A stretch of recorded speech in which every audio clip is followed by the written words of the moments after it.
G'day YouTube, this is Warbles on a lot to Zombie Picture Show in reply to his clip about the wasps in his head. Now, Zombie Picture Show, I'm sorry if I offended you with my comments on several of your clips, but maybe it's a cultural thing. We have this this meme in Australia known as the tall poppy syndrome. And basically anybody who's too loud boasting about their achievements is cut off at the knees. And well, possibly you've rung a few of my warning bells on that cultural meme, and it probably doesn't exist in America where self-promotion is the key to success. But on a clip by 55 Ella 2007K, where she took you to task about your attitude to the Occupy Wall Street protesters, because she said that you were too authoritarian, too rigid, too much in favour of the people in uniforms and not empathetic or sympathetic enough towards the people who are on the streets. I tried to explain to Ella that it's not your fault that you hold such attitudes. I explained that because you've been in the military cocoon, sucking the sweet milk at the public trough, you have had all of your needs, as you know, food, shelter, clothing, routine, worldview, instilled in you by the military, provided for you by the military ever since basic recruit training. And you made a comment in your video that military recruit training has a purpose of turning boys, small boys you said, into men. And I dispute this. I think you should have had your scientist hackles rise on the back of your neck the first time they told you this in military recruit training. But men have been growing out of boys for thousands of years, long before the military was ever dreamt of. And it's only a small proportion of society that joins the military. And the idea that's instilled in you in the military that you are some sort of social elite, the guardians of society, it's a total crock of shit. The military are the social parasites, sucking up the surplus labour. People you can't think of anything to do with, you put them in the military. You know, people who can't get along wherever they come from, they join the military. Read New Scientist, you know, recent work on primatology suggests that the more often a primate fights, the more often they fight off their own home territory because the people that they grow up with won't put up with them. And then, the more often a primate fights off its own home territory, the more often it loses. Right? That's your explanation for Vietnam and Iraq and Afghanistan. If your American government wants to beat the Afghan killer monkeys, then you better go back to America and fight the Afghan killer monkeys on American soil, and then you'll have a chance of winning. Right? And don't talk to me about September 11th, 2001, because none of the people who are alleged to have used razor blades to fly 2 aeroplanes into 2 buildings and cause 3 buildings to neatly vertically demolish, not bloody one of them was an Afghan. Right?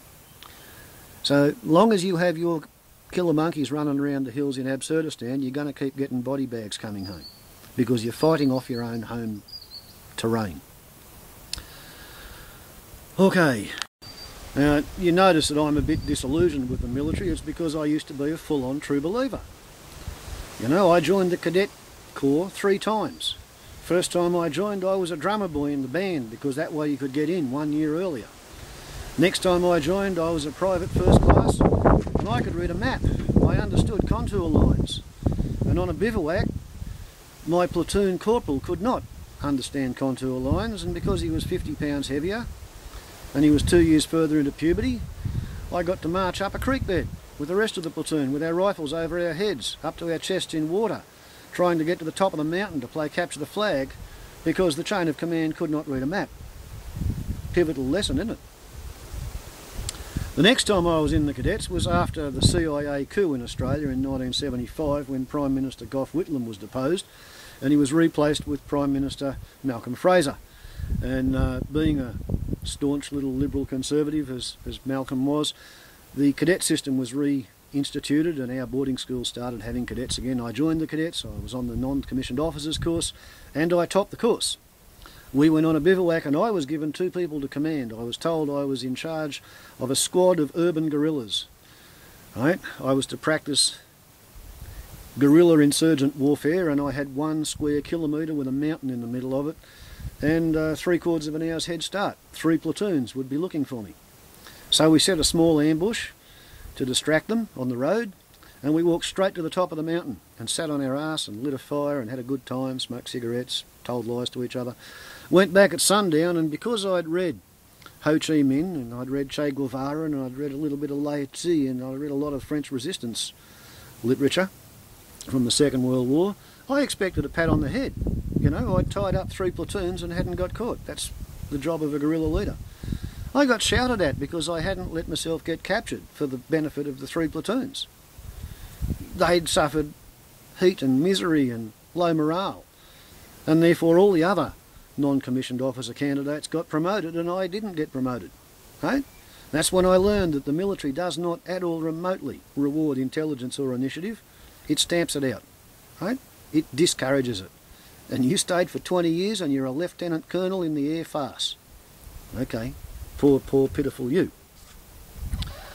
The US Department of Housing has figures dating to before the low deposit mortgage crisis, and back then 85% of America's homeless were men, and 92% of the homeless men in America were military veterans. Right? Their time in the military had amputated their emotional maturity to the point where they couldn't keep their roof over their head. Combat veterans. Hope you're not one, but I'm going to go ahead anyway. Combat veterans. They have twice the suicide rate and twice the psychosis rate and twice the rate of admission to psychiatric institutions. But a combat veteran may have had an emotionally supportive childhood. They may be a resilient individual. They may be able to cope with the stress. Even if they don't have 1 or 2 copies of the human killer gene, and only 5% of people have 2 copies and 10% of the people have 1 copy. And 60 days continuous combat leaves 98% of people as psychiatric casualties, and the other 2% were sociopaths before they got there. And yes, I'm quoting David Grossman, Professor of Killology at the Massachusetts Institute of Technology. So the children of combat veterans, they have 3 times the background suicide rate of their age cohort, 1.8 times the death by accident rate, and 1.2 times the death by illness rate. Because if you grow up with a post-traumatic stress disordered parent, your childhood is stressed. You grow up in a combat situation with screaming, howling terror and floods of adrenaline shrinking your amygdala and your hippocampus wrapped around the posterior hypothalamus, so you've got this feedback stress loop, and anything that reminds you of loud noises is going to send you into a crisis. Right? So joining any military farce is a partial Darwin award, you know. And when I was young, I was a student nurse at a repatriation general hospital, and I nursed 2,000 veterans. Zombie Picture Show. I nursed them for 10 days each. Veterans of every conflict Australia was a part of from 1914 to 1984, including the Spanish Civil War, every theatre of operations in the First World War, every theatre of operations in the Second World War, including the Mau Mau emergency, the Malayan emergency, the Vietnam police action. Right? I had one patient die of septicemia in 1982 from a bullet wound he got when he was shot off his motorcycle by a Japanese rear gunner in an aircraft flying over his motorbike in Malaya in 1942. Right? You know, like I remember my kills from hospital, you know, my patients, people that I sat up late at night talking to, and none of them could explain to me what the long-term good was of the war that they participated in. You know, fight against Hitler to save the world from genocide? What happened in Rwanda? The Balkans? Yeah? You know, the World War to end all war, 1914 to 1918, or 1917 to 1918 for the Americans who got there late. You know, it's just a crock of shit. Okay? Now, so, I don't applaud you for your time in the military. I feel sorry for you, right? You haven't woken up at your age to shit that I figured out when I was 14 or 15. Definitely by the time I was 21. On to the Airplaneology. Now, I make some amazing claims in the field of aeroplaneology, right? My first aeroplane hangs in a transport museum. I'm the last person to fly the world's first legal minimum aircraft.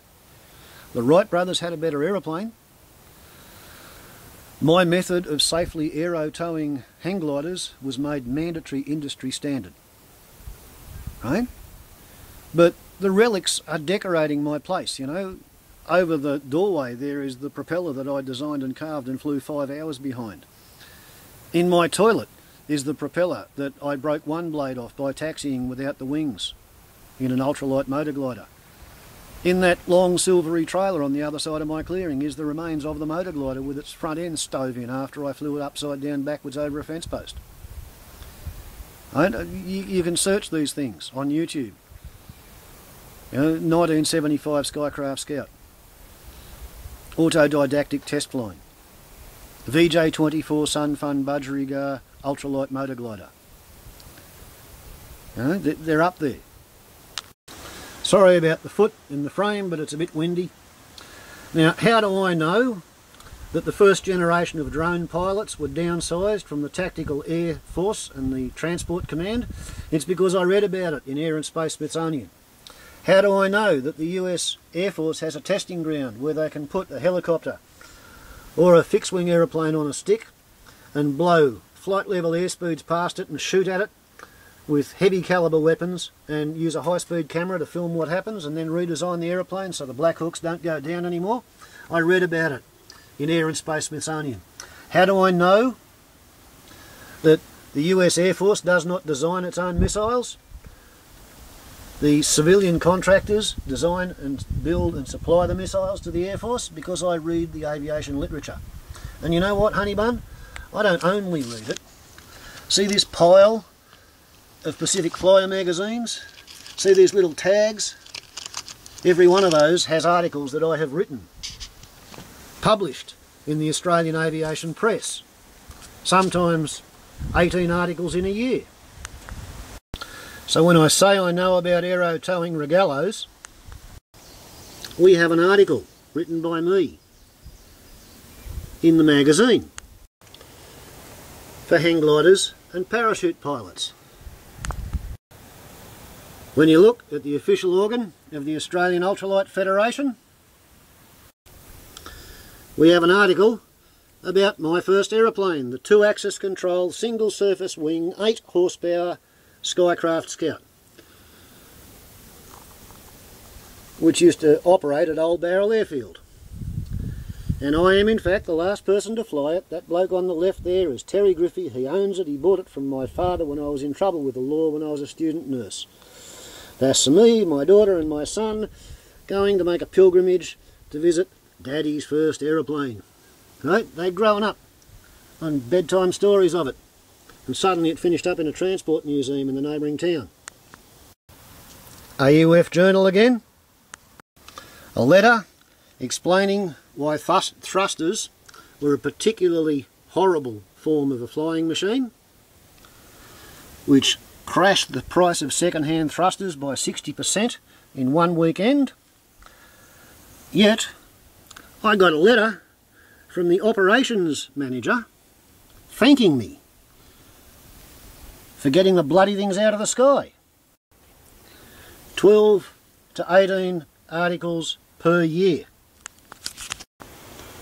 So I'm afraid, mate, if I say I have trouble understanding a data decoder becoming a missile designer, yeah, well, it's because I got a bit of experience in the field.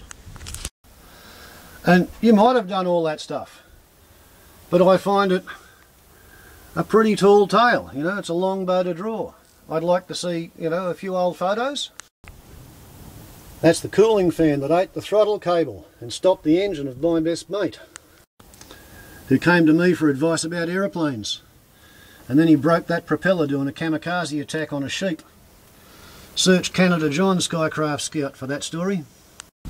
The little kids who are flying drones these days have only ever flown simulators, but blokes your age, they used to fly real aeroplanes, didn't they? And I don't understand the transition from drone pilot to chaos physics professor. That's beyond me again. All I'm saying, mate, is that extraordinary claims need extraordinary proofs. Can you show us some, please? Ciao. Ain't it a lovely windmill?